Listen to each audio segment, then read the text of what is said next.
High daw sa droga kaya inaresto magkapatid na driver at konduktor ng isang bus na pumapasada sa EDSA busway. May unang balita live si EJ Gomez. EJ. Ivan, dito nga sa PITX, hinuli ng mga otoridad ang magkapatid na driver at konduktor dahil high umano sa iligal na droga habang namamasada ng pampasaherong bus kagabi. Ang pampasaherong bus na ito na biyaheng Monumento PITX, ginalugad ng mga otoridad dahil sa sumbong na tila sabog umano sa droga ang magkapatid na driver at konduktor. Sa inisyal na investigasyon, mag-aalas 9 kagabi nang bumaba mula sa bus ang isang pasahero at nagsumbong sa mga otoridad tungkol sa nakita niyang droga at paraphernalia sa loob ng bus. Sa station post ng Philippine Coast Guard SAIC daw humingi ng tulong ang pasahero na nagtimbre naman sa iba pa nilang kasamahan. Naalerto yung ating tropang SAIC together with our PCG contingent sa SAIC. Sinundan namin yung tawag ng security guards. Nang magsakay at magbaba ng pasahero ang bus sa Ortigas Station, sumakay ang ilang tauhan ng PCG SAIC para i-check ang bus. Doon nakita ang isang sachet ng hinihinalang shabu at mga drug paraphernalia.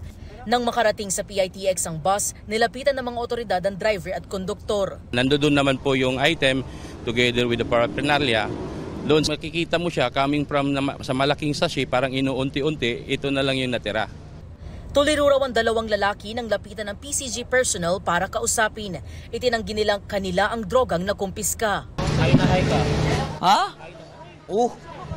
Ako pa talaga yung hay. Tulog na tulog nga po. Kahit i-test mo po ako. Hindi lalabas na nakadroga ka? Hindi po. Malabo. Sabi ginamit niya daw yung drugs.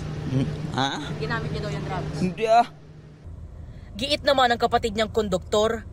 Wala po kaming alam dyan. Hindi po sa amin yun. Hindi kami gumagamit. Yun lang.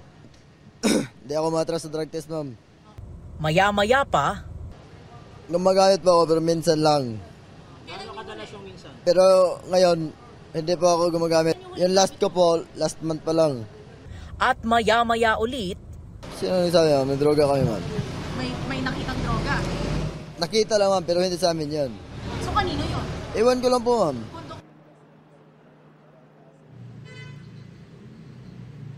Ivan, pasado alas 5 ng umaga kanina nang umalis ang bus na sangkot sa insidente. Ayon sa PCG SAIC, diretso ito sa LTO sa Kamuning para sa patuloy na investigasyon, kasabay ng formal na drug testing sa driver at konduktor ng bus. At yan ang unang balita mula rito sa Parañaque. EJ Gomez para sa GMA Integrated News. Kapuso, para laging una ka sa mga balita, bisitahin at mag-subscribe sa GMA Integrated News sa YouTube. Sa mga kapuso abroad, samahan nyo kami sa GMA Pinoy TV at sa www.gmanews.tv.